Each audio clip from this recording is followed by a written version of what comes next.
성경이 몇 권이죠? 66권이에요. 구약이 39권이고 신약이 27권인데 그 중에 신약의 절반, 뭐 13권, 어떤 사람들은 14권, 13권, 이제 뭐 히브리서로 이게 나누어지긴 하지만 절반 이상, 절반 가까이 쓴 사람이 이름이 뭐냐면 바울입니다. 오늘 갈라디아서를 기록한 바울. 원래는 사울이라는 이름을 갖고 있었는데 예수님 믿고 이름이 바울로 바뀐 사람입니다. 그래서 우리가 사도 바울, 교회에서는 사도 바울이라고 이야기를 해요. 그러니까 굉장히 많이 썼죠. 여러분들이 아는 것처럼 예수님의 12제자 가운데 수제자 있는 베드로 사도가 어떻게 보면 제일 많이 쓸 수도 있을 것 같은데, 베드로 사도는 베드로 전서와 후서 2권만 썼고 신약 성경의 절반 이상을 이 바울 사도가 썼습니다. 얼마나 훌륭한 신학자이고 그냥 이렇게 지식만 많은 게 아니라 얼마나 훌륭한 신앙인, 믿음이 좋은 사람입니다. 이 위대한 신학자이자 위대한 신앙인이 오늘 본문 가운데에서 뭐라고 얘기하냐면, 내가 자랑할 것이 있다 없다? 오늘 본문 잊어버렸죠 벌써. 이런 머리로 시험을 보면 안 될 텐데, 그죠? 내가 십자가 외에는 결코 자랑할 것이 있다 없다? 없다라고 얘기하고 있습니다. 빌립보서 3장 8절 말씀에 보면 뭐라고 얘기하냐면, 또한 모든 것을 해로 여기면 내 주 그리스도 예수를 아는 지식이 가장 고상하기 때문이라. 내가 그를 위하여 모든 것을 잃어버리고 무엇으로 여김은 배설물로 여긴다라고 얘기하고 있습니다. 그러니까 자기가 가지고 있는 것을 배설물로, 그러니까 아주 가장 고급진 표현이죠. 배설물이라는 게 우리가 할 수 있는 가장 고급진 표현을 써서 얘기를 하고 있습니다. 그러니까 이건 뭐냐면 자기가 자랑할 것이 아무것도 없다라는 것입니다. 오늘 말씀의 제목이 나의 사랑, 나의 자랑인데,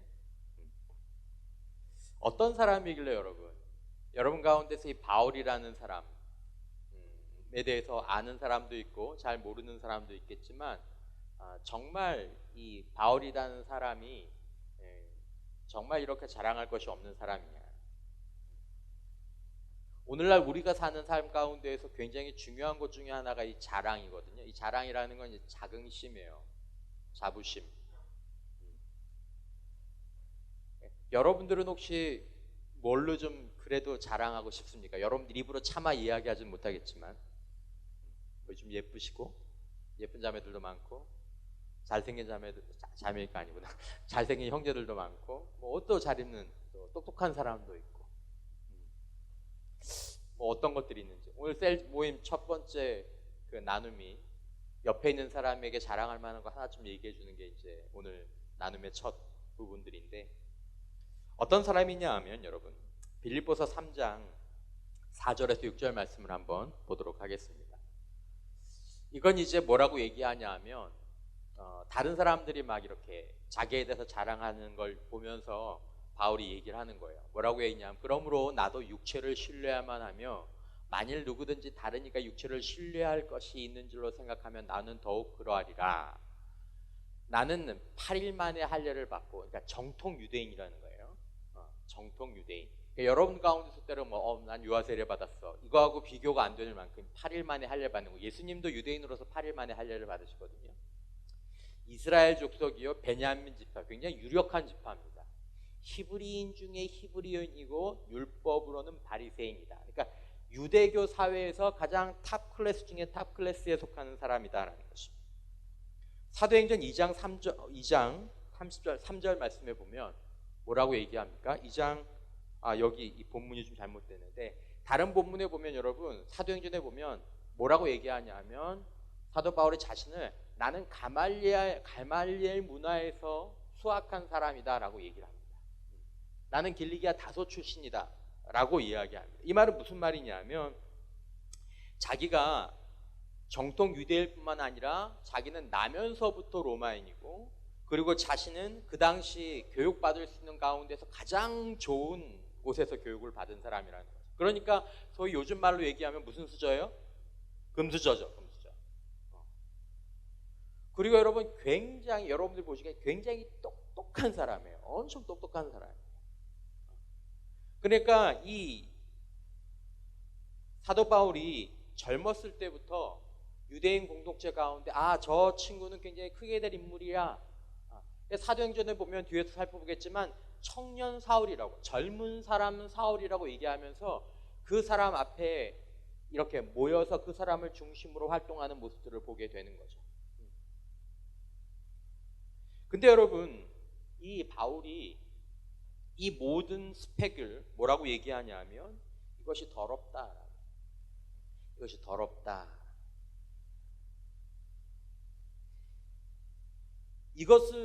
바울이 이것을 더럽다라고 얘기하게 하는 요소가 한 가지가 있었어요. 그것 때문에 이 모든 것이 다 더러워져 버렸어요. 다 지저분한 것이 되었어요. 아무 쓸모없는 것이 되어버렸어요. 이것 때문에 더 이상 자랑하면서 살 수 없는 것이 되어버렸어요. 청년 사울의 자부심, 자긍심을 부숴버린 게 있어요. 여러분 혹시 여러분들의 삶 가운데에서 지금 여러분들과 제가 갖고 있는 자랑할 만한 것, 또 내가 갖고 있는 사랑할 만한 것, 여러분 그것이 무엇이었든지 간에 이게 드러나면 그것들은 전부 다 부서질 것입니다. 절대로 그것을 가지고는, 그것이 드러나면 여러분들이 갖고 있는 것이 어떤 자랑할 만한 것이든, 여러분들의 학벌이든 여러분들의 외모든 여러분들의 성적이든 여러분들의 집안이든 여러분들의 어떤 성취든 여러분들이 절대로 상쇄하지 못할 것입니다. 더럽다라고 얘기하는 것입니다. 그게 뭐였냐면 죄였습니다. 죄. 이 청년 사울이 자신이 죄인이라는 것을 인식한 그 순간에 그의 과거의 자랑, 그의 스펙은 오히려 더 부끄러운 것이 자신의 인생 가운데 되어있습니다. 제 생각에는 말이죠. 저도 마찬가지지만 여러분도 마찬가지지만 여러분들의 죄가 드러나면, 여러분들이 죄인인 것이 드러나면 여러분들은 여러분들의 얼굴 못 들고 다닐 겁니다. 여러분들의 학벌 가지고도 자랑 못할 겁니다. 여러분들의 가문 가지고도 자랑 못할 것입니다.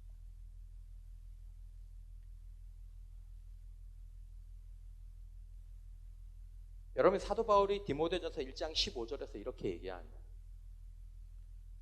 미쁘다 모든 사람들이 받을 만한 이 말이여, 그리스도 예수께서 죄인을 구원하시려고 세상에 임하셨도다 하였노라. 죄인 중에 내가 무엇이니라? 죄인 중에 내가 무엇이니라? 괴수라는 말 써요? 요즘 잘 안 쓰죠. 우리 어렸을 때는 썼는데. 북한의 괴수, 김일성, 이렇게. 우두머리란 뜻이에요. 사도 바울이 느낀, 사도 바울이 발견한 자기의 모습, 내가 죄인이라는 것이, 그 중에서도 우두머리라는 것이, 거기에 눈이 돌려지기 시작했고 거기에 마음이 가기 시작했어요. 그리고 나니까 나머지 것들은 여러분 아주 더러운 것이 되어버렸어요.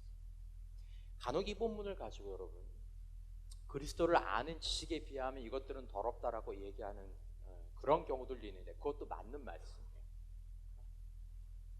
근데 여러분 사도 바울이 가장 이 부분들에서 인식한 건 뭐냐면 내가 죄인이라는 사실이에요. 내가 죄인이라는 이 사실이 나의 죄가 다른 것들로 덮여지지가 않는 거예요. 여러분 2000년 전에 청년 사울은 이 일이 있기 전까지 자기 확신의 사람이었습니다. 엄청난 자기 확신의 사람이었습니다. 여러분 가운데서는 그런 사람들 없나요? 할 말 똑부러지게 다 하고 이렇게 해야 돼 저렇게 해야 돼 얘기 다 하고. 여러분들 나이 때 한참 그럴 나이거든요. 여러분 이 청년 사울은 자신의 열심에 사로잡혀 있었습니다. 내가 하는 일이 바르다라는 생각에 사로잡혀서 사람을 잡으러 다니기도 했고요. 사람을 감옥에도 가두고요. 그리고 사람을 죽이기도 했습니다. 죽이라고 얘기하게 됐습니다. 그러면서도 자신의 마음 가운데 자신이 잘못됐다는 생각을 전혀 하지 않았습니다. 왜냐하면 자기가 옳은 일을 하고 있기 때문에, 내가 옳다라는 생각. 자신의 학벌, 자신의 가문, 자신의 능력, 이것들이 자신을 점점 우월한 사람으로 만들어졌어요. 근데 여러분, 이 청년을 바꾼 것이, 이 청년을 복음의 사람으로 바꾼 것이, 이 청년을 사랑의 사람으로 바꾼 것이 무엇이냐면 그의 학벌, 그의 가문, 그의 성취가 아니었어요. 여러분. 여러분들이 좋은 직장 가고 좋은 사람하고 결혼하고 탁월한 것들을 이루면 전 여러분들의 신앙이나 여러분들의 삶이나 인격이 더 좋아질 거라고 절대로 생각하지 않습니다. 그런 예가 없습니다. 그걸로 사람이 복음의 사람이 되고 그걸로 사람이 사랑의 사람이 되는 것이 아닙니다. 그것들은 여러분, 사람들을 변화시키지 않을 뿐더러 그런 자랑은 사람을 가두고 사람을 타락시킵니다. 사람을 점점 가두게 돼 있어요. 사도행전 7장 54절에서 60절은 스데반 집사가 순교하던 장면입니다. 스데반이 쭉 설교를 하고 났는데 이 설교를 듣고 있던 청년 사울과 열심 있는 유대인들이 54절 보면 그들이 이 말을 듣고 마음에 찔려 그를 향하여 이를 갈거든 스데반이 성령 충만하여 하늘을 우러러 주목하여 하나님의 영광과 및 예수께서 하나님 우편에 서신 것을 보고 말하되 보라 하늘이 열리고 인자가 하나님 우편에 서신 것을 보노라 하는데, 여기까지 여러분 이 말이 나쁜 말이 아니거든요. 그 다음에 그들이 큰 소리를 지르며 귀를 막고 일제히 그에게 달려들어 성 밖에 내치고 돌로 칠세 증인들이 옷을 벗어 어디에 두었다고요? 사울이라 하는 누구의 앞에? 청년의 발 앞에 두냐. 사울이 주동자였다. 여러분, 그 학벌, 그 능력, 그 외모, 여러분 그것이 주어지면 우리가 더 아름다운 사람이 될 것 같지만 그렇지 않다라는 거예요. 여러분 이전에 그의 자랑은 그를 어떤 사람으로 만들었냐 하면 사람을 죽이고 사람을 핍박하는 힘과 근원이 되었습니다. 여러분들이 갖고 있는 인간적인 자랑, 내가 갖고 있는 모든 인간적인 자랑은 다 그 힘의 근원이 될 것입니다. 좀 예쁜 거, 좀 잘생긴 거, 집안 좀 좋은 거, 능력 좀 있는 거, 좋은 학교.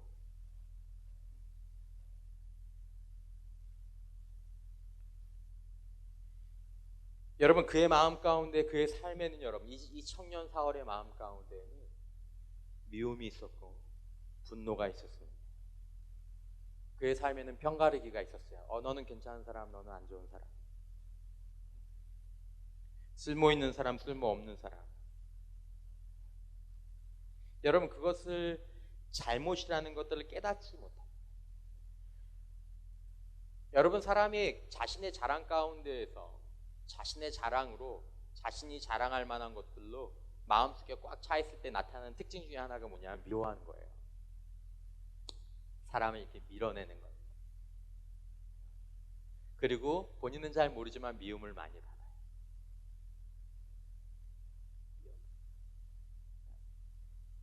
여러분들이 자랑하는 것들 가지고 여러분들은 밀어내기도 하고 여러분들은 미움을 받습니다. 그리고 여러분들의 마음에는 평화가 없어요. 그런 마음. 하지만 십자가에 못 박히신 예수를 만난 뒤에 그는 자신이 죄인이다라는 사실을 깨달았습니다. 내 죄인이구나. 내가 죄인이구나. 자기 죄가 보이기 시작했어. 하나님의 거룩함이 보이기 시작했어. 하나님의 거룩함 앞에서 자기 자신을 보니까, 자기 자신을 깨닫게 되니까 너무 더러운 거야. 너무 더러워. 하나부터 열까지 삶의 모든 순간이 죄로 가득 차 있는, 모든 생각하는 거, 모든 말하는 거, 굳이 몇 년을 돌아보지 않고 그냥 이 하루만 돌아보더라도 자신의 삶과 생각에 죄가 너무 차 있는 것들. 내가 죄인 중에 괴수다.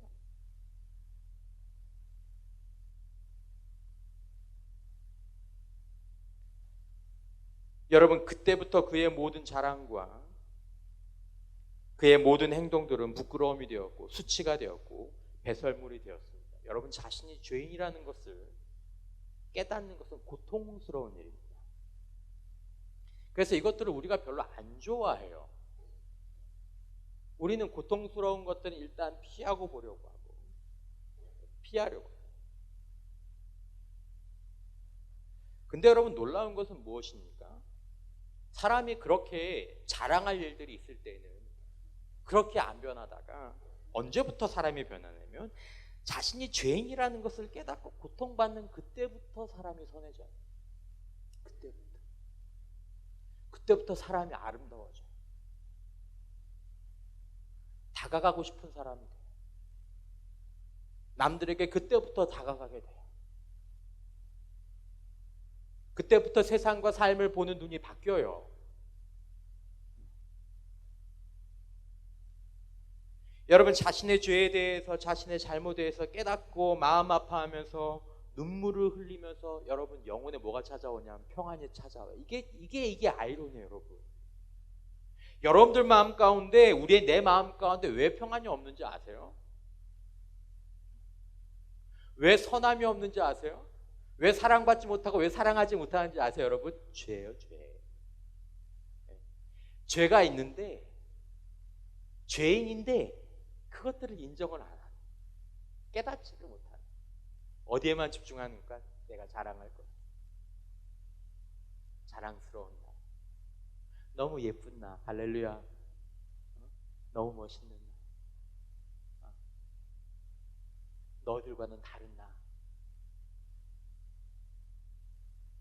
너보다는 내가 특별한 나, 급이 다른.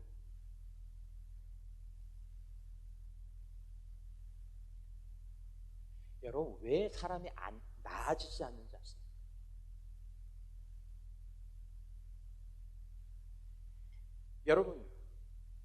여러분들과 제가 무엇과 함께 나아지는지 정말 똑바로 아셔요. 왜 내가 요즘 이런 삶을 살고 있는지, 왜 요즘 내 마음이 이런지, 여러분, 그 이유를 여러분들과 제가 분명히 알아야 합니다. 그건 뭐냐면, 여러분, 내가 잘못했다라고 인정할 때, 그것이 잘못됐다라는 것들을 인정할 때, 여러분, 그리스도인들은 한때 죄를 미워하고 죄를 두려워하고 죄에서 도망치고 죄를 슬퍼하던 때가 있었습니다. 여러분들은 어떠세요? 여러분 어떠세요?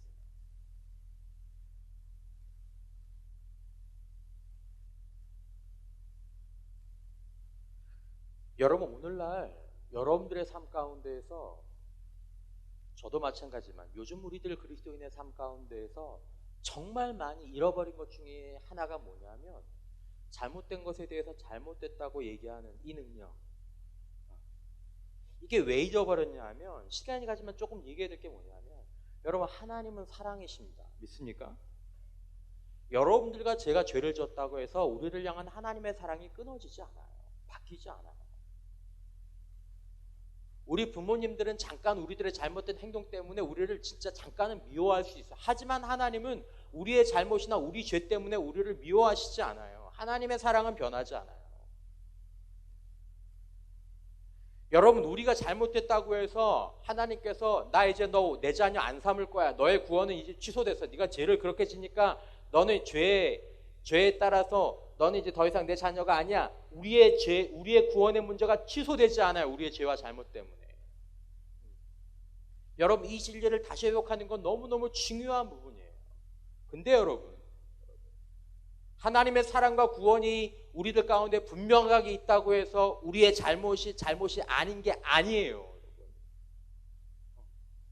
하나님의 사랑과 구원이 있다고 해서 저와 여러분들이 부족하고 결핍된 것들이 그렇지 않은 것이 아니라는 것입니다. 죄에 대해서 조심스럽게 말하는 것은 무엇이냐면 여러분들이 오해할까봐.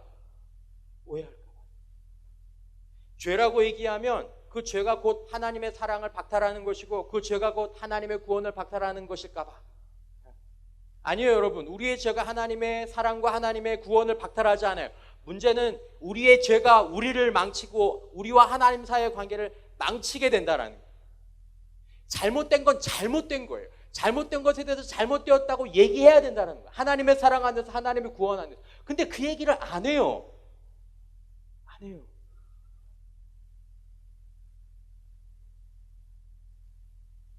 거짓말하는 거 잘못된 거예요.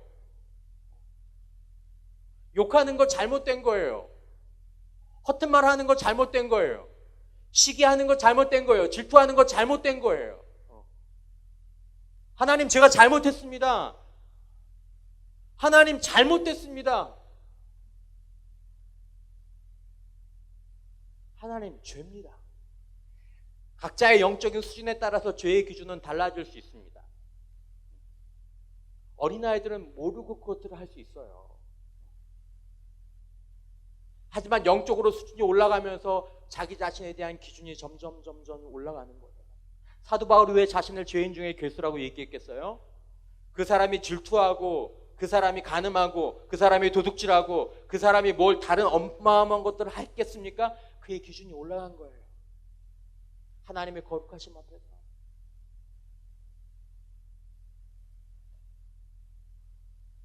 하나님, 제가 잘못했습니다. 여러분들의 삶 가운데, 저의 삶 가운데 하나님, 제가 잘못했습니다. 이거 잘못했습니다. 이거 잘못된 겁니다. 하나님, 잘못된 게 너무 없어요. 여러분, 잘못된 거라고 여러분 생각하는 거 뭐였어요? 여러분들의 일상에서, 신앙생활의 모든 것까지 오해하지 말고 들으세요. 여러분, 어떤 사람에게는 여러분, 내가 기도하지 못하는 거, 기도하지 않은 거, 그거 죄, 하나님으로 잘못된 거예요. 마음 아픔이 없어요. 저 같은 사역자들이 잘못하면 여러분, 하나님의 사랑이시고 하나님 구원이시니까 내가 기도하기를 쉬는 거, 뭐 그럴 수도 있는 거지. 그게 죄인가? 여기까지 가요. 여러분들 시절 사는 시절 가운데 이성 문제, 그게 뭐 죄인가? 하나님 그거 죄라고? 하나님 목사님 꼭 죄? 목사님 술 마시고 담배 피우고 꼭 죄예요? 그것에 대해서 어떤 표현을 붙일지 모르겠지만 각자의 수준에 따라 하나님 이거 잘못된 건데요.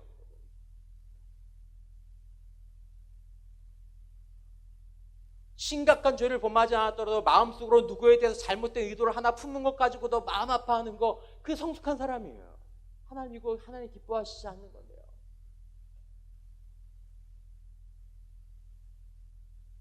농담 한마디에도 마음 아파하는, 여러분, 거기에서 우리의 변화가 있어요. 여러분, 지금 여러분들의 삶 가운데에서 스스로가 무엇을 잘못된 것이라고 느끼시고 계십니까? 하나님의 사랑 안에서, 하나님의 구원 안에서. 그걸 잊어버리면 안 돼요. 하지만 하나님의 사랑과 하나님의 구원 안에서 여러분들이 여러분들의 삶 가운데서 하나님 이거 잘못됐습니다 하고 말하는 그 순간부터 여러분의 삶 가운데서 변화가 찾아오고, 여러분들의 삶 가운데서 능력이 찾아오고, 여러분들의 삶 가운데서 평안이 찾아오고 사랑이 찾아오는 것입니다. 하나님, 제가 잘못했습니다. 하나님의 사랑받지 못하는 것도 아니지만, 제가 구원받지 못하는 것도 아니지만, 하나님과의 관계 가운데서 하나님 이거 죄입니다. 이거 죄입니다. 저 죄인입니다. 눈물로 기도하고. 여러분, 우리나라 한국 기독교 부흥 역사 가운데에서도 정말 기독교가 존경받던 시절이 있었어요. 많은 동네에 모든 사람들이 교회를 다니기 시작하면서, 아니 일부의 사람들이 교회 다니기 시작하면서 경찰서에 유치장이 필요 없었던 시절들이 있었어요. 영국에도 있었어요. 미국에도 있었어요. 깨끗하고 아름다웠던 시절들이 있었어요. 놀랍게 여러분, 그때 가장 함께 부흥했던 역사가 뭔지 아십니까? 회개운동이었어요. 제 죄인입니다. 여러분, 이게 아이러니예요. 여러분, 하나님, 제가 죄인입니다. 하나님의 사랑과 구원 안에서 하나님, 내가 잘못했습니다. 하나님, 제가 이렇게 살면 안 되는, 제가 잘못했습니다 라고 얘기할 때 가장 내 자신이 주님 앞에서 죄인이라는 것들을 깨닫는 그때 우리가 가장 아름다운 삶을, 가장 성숙한 삶을 살게 되는 것이다 라는 것입니다. 근데 그게 없으면 반복, 성장, 어디까지 가지? 어디까지 가지?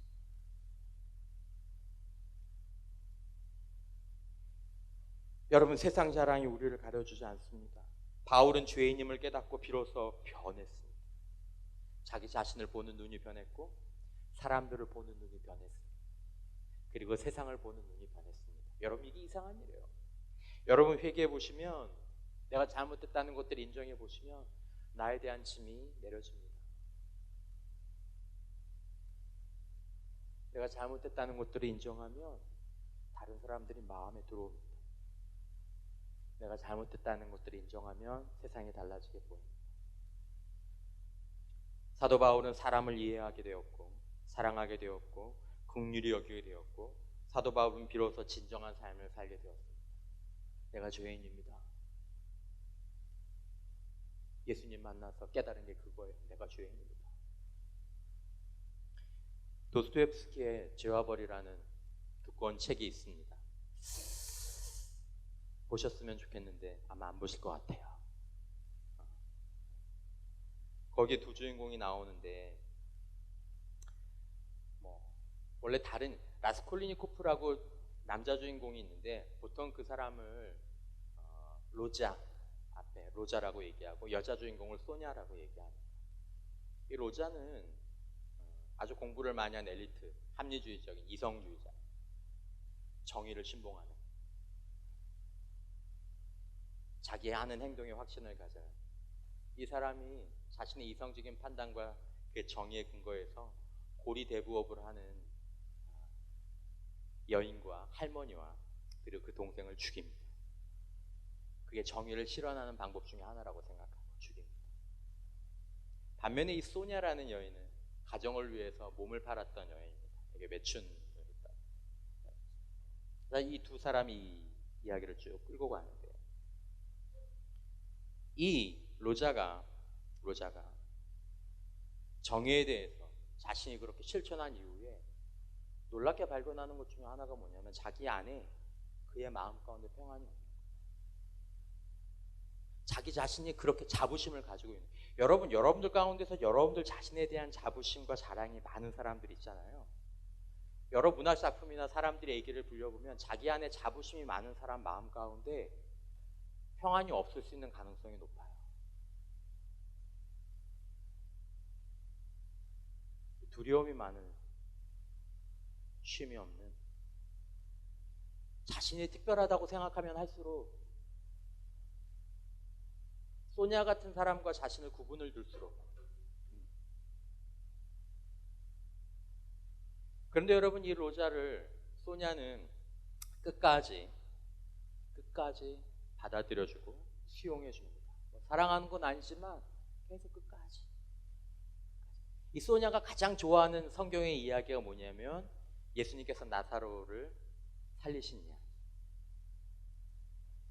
여러분, 이 이야기 거의 끝까지 로자의 이름이 뭐냐면 단절이거든요. 이 사람의 이름의 뜻이 단절이라는 뜻인데, 로자의 삶을 쭉 보면 자신과 단절하고 사람들과 단절하고 세상과 단절돼 있습니다. 이게 무슨 말이냐면, 자신의 마음 가운데 고통이 있고 다른 사람들과 미움의 관계를 형성하는 거예요. 로자가 나중에 감옥 그 수용소에 가거든요. 거기서 같이 농장에서 일을 하는데 주변에 함께 일을 하는 사람들 그를 다 싫어해요. 여러분, 인간적인 자부심이 높은 사람들이 이렇게 싫어해요.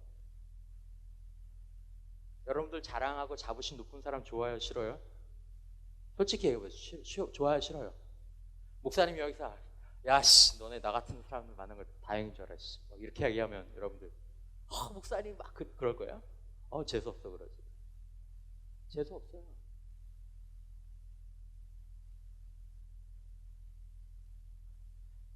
로자의 눈에는 세상의 다른 것들이 눈에 들어오지 않아요. 그냥 자기 안에 것들만.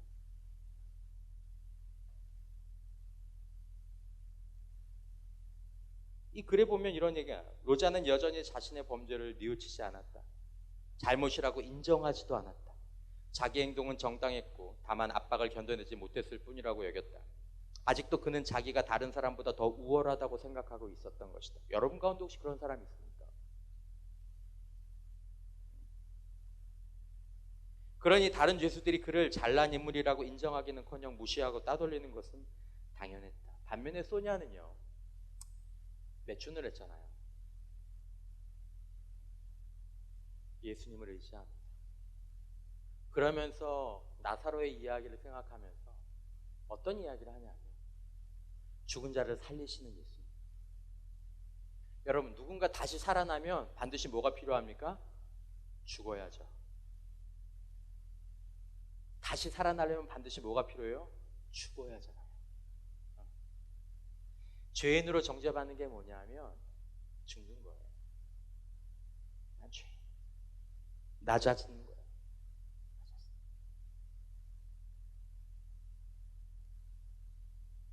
소냐는 이것을 인정하고 받아들였습니다. 이런 소냐가 이 완고한 로자에게 끊임없이 호의를 베풀어 줍니다. 그리고 계속 권면합니다. 죄를 지었다라는 것을 인정하라. 인정하라. 이야기의 마지막까지 로자는 그걸 인정하지 않아요. 농장에 있던 어느 날 보통 때와 다름없이 소냐가 로자를 또 찾아오는데 거기에 이렇게 기록되어 있어요. 어느 저녁 무렵 병에서 거의 회복된 로자가 잠시 잠이 들었다가 깨어나서 무심코 창가로 다가갔다. 문득 저 멀리 병원 문 옆에 써있는 소냐의 모습이 보였다. 서서 뭔가를 기다리는 듯했다. 순간 무언가 그의 심장을 날카롭게 찌르는 것 같았다. 그는 몸을 떨며 급히 창가에서 물러섰다. 이 부분들을 해석할 때 사람들이 어떻게 얘기하냐 하면 이 순간이 바로 어떤 순간이냐 하면 로자가 자신의 잘못을 깨닫고 참여하는 순간이다. 그 전까지는 자신이 잘못했다라는 생각, 내가 잘못 살았고 내가 잘못된 존재라는 생각들을 끝까지 안 하는데 그 순간 소냐를 멀리서 우연히 바라보는 순간 뭔가가 자신의 마음에 심장을 뭐가 찌르고 간 거예요. 내가 잘못했구나. 내가 잘못했구나. 내가 잘못했구나. 내가 잘못했구나. 내가 죄인이구나.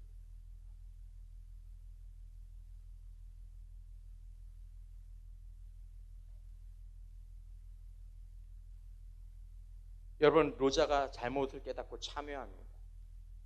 그러자 어떤 일이 생기냐면 여러분, 사도 바울하고 똑같아요. 어떤 일이 생기냐면 드디어 자신 안에 있던 갇혀있던 사람이 자신을 깨고 나오게 됩니다.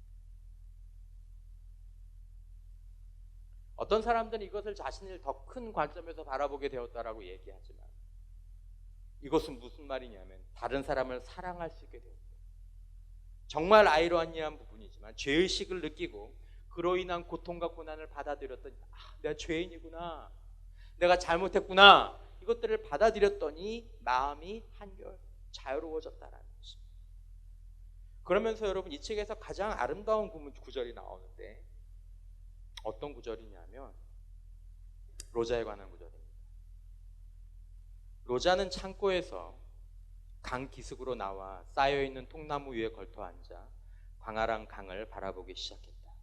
높이 솟은 강 기슭에 나오니 탁 트인 경치가 한눈에 들어왔다. 멀리 저편 강 기슭에서 노랫소리가 아련히 들려왔다. 그곳 햇살을 듬뿍 받은 아득한 초원에는 유목민들의 천막이 가물가물한 전처럼 겉무스름하게 보였다. 그곳에는 자유가 있었고 이곳과는 전혀 다른 사람들이 살고 있었다. 똑같은 세상인데요, 마음에 뭐가 생겼어요? 여유가 생겼어요. 세상이 아름답게 보이기 시작했어요.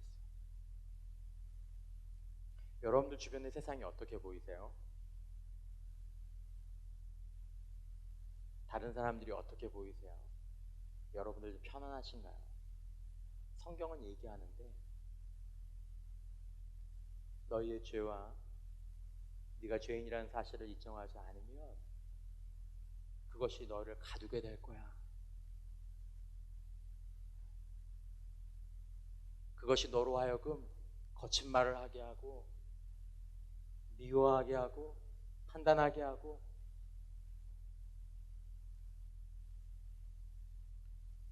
여러분, 사도 바울은 예수님의 십자가에서 자신의 죄를, 자신의 죄인됨을 용서와 함께 사랑과 함께 깨달았습니다. 여러분, 십자가에는 죄와 죄인들을 향한 하나님의 용서의 메시지가 있습니다. 내가 너의 죄 때문에 죽는다. 내가 죄인인 너를 위해서, 너를 대신해서 내가 죽는다. 이만큼 내가 너를 사랑한다. 그러니까 여러분, 자신이 죄를 짓지 않았다고 생각하는 사람, 자신이 죄인이 아니라고 생각하는 사람은 용서와 사랑을 절대로 체험할 수가 없습니다. 그러니까 여전히 내 안에 죄인으로서 사는 거예요. 자유와 평안과 사랑이 회복될 수 없습니다. 그러니까 뭘 피하는 거냐면 죄에 대한 인식을 피하는 거예요. 여러분, 정말 여러분과 저의 삶 가운데서 죄에 대한 인식이, 하나님의 사랑과 하나님의 구원과 십자가 아래서 내 죄에 대한 인식이 회복되는 은혜가 있기를 주님의 이름으로 축원합니다. 죄에 대한 인식. 플랜팅가라는 유명한 신학자가 이런 얘기를 했어요. 죄에 대한 인식을 잃으면 기분이 좋을지 모르나 그 결과는 참담하다. 여러분들도 한번 생각해 보세요. 죄를 죄로, 이 행동을 나쁜 것이라고, 이 행동을 잘못된 것이라고 인식하는 이 인식이 없어지면 기분은 좋을 수 있어요. 왜냐하면 내가 뭘 해도 기분이 안 나쁜 거야. 욕하고 다니고 이상한 소리 하고 다니고 내 마음대로 살고 다니는데 거기에 대한 인식이 없는 거예요. 기분은 좋아요. 마음도 안 아파요. 근데 문제가 뭐예요? 결과가 참담한 거예요. 플랜팅가 뭐라고 얘기하냐면, 죄와 관련된 자기 기만은, 나는 죄에 대한 인식이 없어. 이 자기 기만은 우리의 영적인 중추신경계를 마비시키고 진정시키며 감각을 잃게 하여서 억제하는 효과가 있다. 어디로 가는지 모르는 거예요. 어디로 가는지. 여러분, 오늘날 우리가 사는 삶 가운데에서 현대인의 마음 가운데 가장 많이 사라진 것 중에 하나가 뭔지 아십니까? 가장 많이 희석시키려고 하는 게 무엇인지 아십니까? 옛날에는 죄라고, 잘못된 것이라고 얘기했던 것들을 더 이상 잘못된 것이 아니라고 점점점 말하면서 삶이 망가지기 시작했어요. 옛날엔 분명히 그걸 교회에서 죄라고 얘기했거든요. 그걸 잘못된 것이라고 얘기했거든요. 본인도 그렇게 느꼈어요. 근데 그런 인식 때문에 하나님에 대한 사랑과 하나님에 대한 구원의 확신이 깨지기 시작하면서 이 말을 좀 조심스러워하다 보니까 이게 너무 멀리 나간 거예요, 여러분. 여러분, 주일날 TV 보는 거 죄입니까? 아닙니까? 목사님 무슨 소리를 하시는 거예요? 여러분, 주일날 TV 보는 거 죄 아니에요? 왜 얘기를 안 하세요? 내가 죄라 그럴까 봐? 저희 어렸을 때는 주일날 텔레비를 못 봤어요. 경건한 주일날, 거룩한 주일. 그래서 저는 우리 아버님, 우리 집에서 못 보고 그 교회 사찰집사님, 교회 관리집사님 집에 가서 아침 9시에 나오는 만화 시리즈, 은하철도 999, 주일학교 시간하고 맨날 그게 겹쳤어. 그런 거 보고, 그걸 보고 나면 죄인데. 재밌죠? 그러니 여러분, 그 뒤에 얘기들은 더 해서 할 필요가 없는 거죠. 물론 더 좋은 건 하나님의 사랑과 구원 안에서 건강한 의식을 가지고 내 스스로가 바람직한 삶에 대한 기준을 세워놓고 하나님 이거 죄입니다, 이렇게 하지 않은 게 더 좋습니다 라고 얘기하는 게 사실 더 좋았던 거겠죠. 근데 오늘 이게 완전히 무너졌다니까. 여러분, 예배 안 나오는 거, 여러분들의 기준에는 뭐예요? 여러분들의 기준에는 뭐예요? 아무 말이나 막 하는 거 여러분. 여러분들의 기준에는 뭐예요? 여러분 성경의 말에 대한 엄격한 기준이 있어요.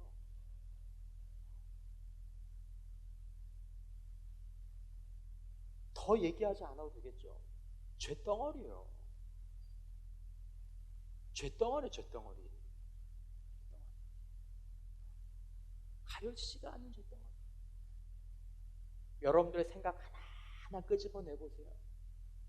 마음에 하나하나 끄집어내보세요. 하나님 앞에서 비춰보세요. 하나님 이게 어때요? 죄에 대한 민감성. 지저분하지 않습니까? 더럽지 않습니까? 여러분, 이게 없으면 죽는다고. 이게 없으면 계속해서 나빠진다고.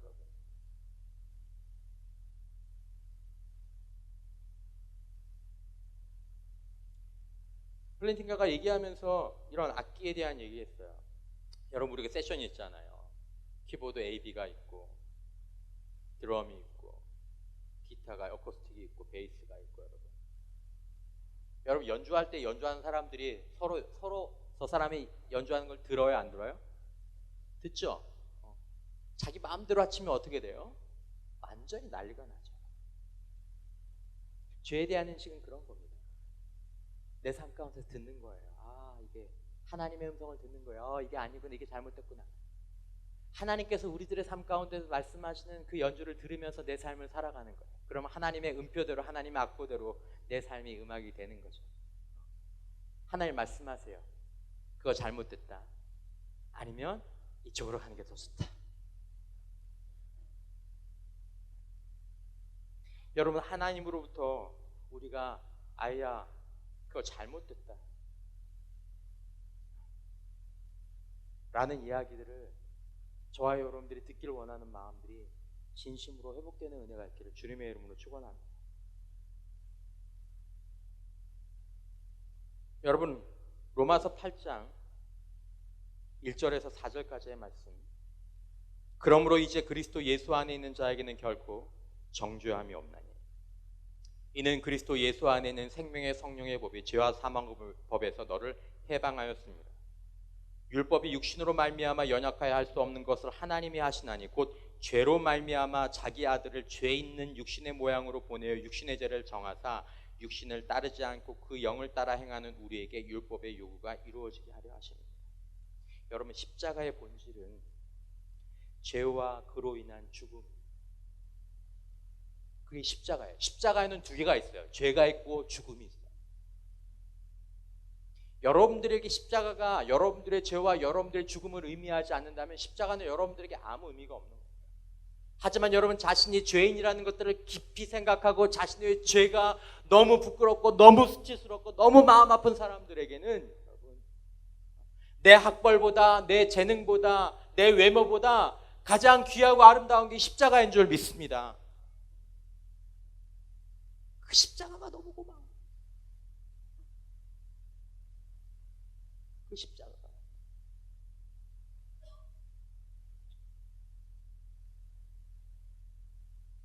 여러분, 예레미야서 13장 23절 말씀, 예레미야서 13장 23절 말씀 우리 같이 한번 읽어보도록 하겠습니다. 시작.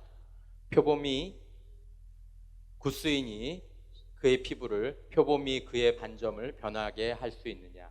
할 수 있을진데 악에 익숙한 너희도 선을 행할 수 있으리라. 성경이 얘기하는 인간관입니다. 여러분 어떻게 생각하세요? 굿수인이라는 것은 피부가 검은 사람들 얘기하는 거예요. 만약에 그 사람들이 자신의 피부를, 아니면 표범 아시죠? 반점이 있는 표범, 이 반점들을 변하게 할 수 있으면 그럴 수 없잖아요. 악에 익숙한 너희도 선을 행할 수 있어요. 여러분들과 저의 삶 가운데 너무 많은 악이 있다. 오늘날 우리의 영적 현실이 악을 악이라고 얘기하지 않는다라고 할지라도 여러분, 성경이 우리들에게 말하고 있는 것은 뭐냐면 여러분들과 제가 너무 악에 익숙하다라는 거예요.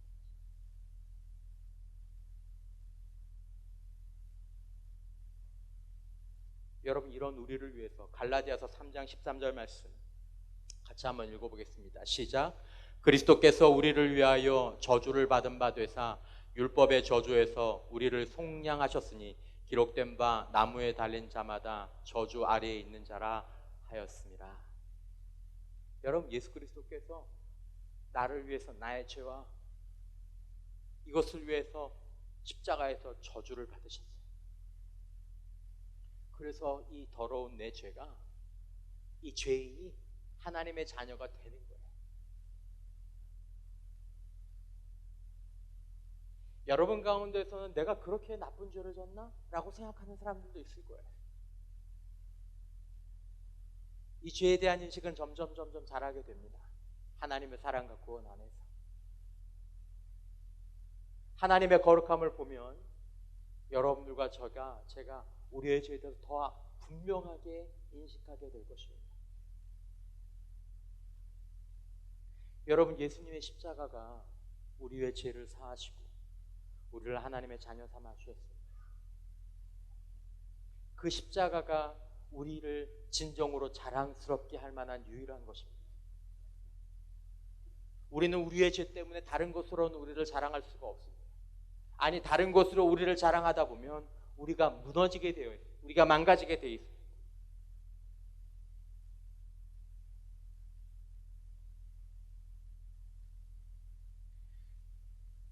도널드 블로시라는 사람이 이런 얘기를 했습니다.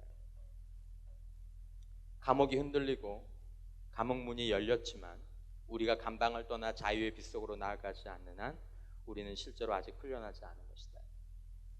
여러분, 여러분들 가운데 또 저의 마음 가운데 있어서도 우리의 감옥 문이 다 열렸어요. 죄에 대해서 자유한 인생. 내가 죄인이라는 것들을 고백하면서 그 죄를 떠나는 인생. 내가 하나님의 자녀가 되는 인생. 그 기회가 다 열렸는데 그 빛으로 나아가지 않으면 실제로 그 사람은 아직 감옥에서 풀려난 사람이 아니라는 거예요. 빛 속으로 나아가는 게 무엇입니까? 내가 죄인이라는 사실들을 인정하는 사람. 내 죄가 너무 괴롭다라는 것들을 인정하는 사람. 이것이 내 마음 가운데 아프게 다가오는 사람.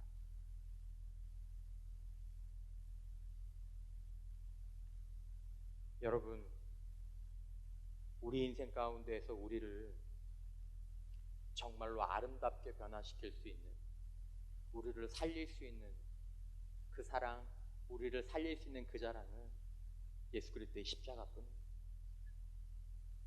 여러분들의 삶 가운데에서도 여러분들의 죄와 죄인된 우리를 구원한 그 십자가를 진정으로 여러분들 자신의 십자가로 받아들이고 깨닫는 은혜가 우리 가운데 있기를 주님의 이름으로 축원합니다. 여러분들의 삶 가운데에서, 우리의 삶 가운데서 모든 문제는 다 죄에서 나오는 것입니다. 해결되지 않은 죄. 해결되지 않았다는 말은 무엇입니까? 내가 죄라고 고백하고 인정하지 않은 그 죄. 그렇죠? 여러분, 고백하고 인정하십시오. 여러분들의 죄를 깨닫게 하려고 해달라고 기도하는 은혜가 여러분들에게 있기를 주님의 이름으로 축원합니다. 여러분들의 영적 신경계가 마비되어 있지 않기를 주님의 이름으로 축원합니다. 내 입술, 내 생각, 내 가치관, 나의 학교에서의 생활, 집에서의 생활, 나의 돈, 나의 시간, 여러분과 저의 마음 가운데 이 은혜가, 우리를 자유케 하시는 그 은혜가 우리의 고백과 함께, 우리의 인식과 함께 다시 한번 건강하게 회복되어서 정말로 하나님의 사랑과 하나님의 용서를 풍성하게 누리며 나 자신과 회복된 관계, 하나님과 회복된 관계, 다른 사람들과 회복된 관계, 이 세상과 회복된 관계를 누리는 은혜가 우리들 모두에게 있기를 주님의 이름으로 축원합니다.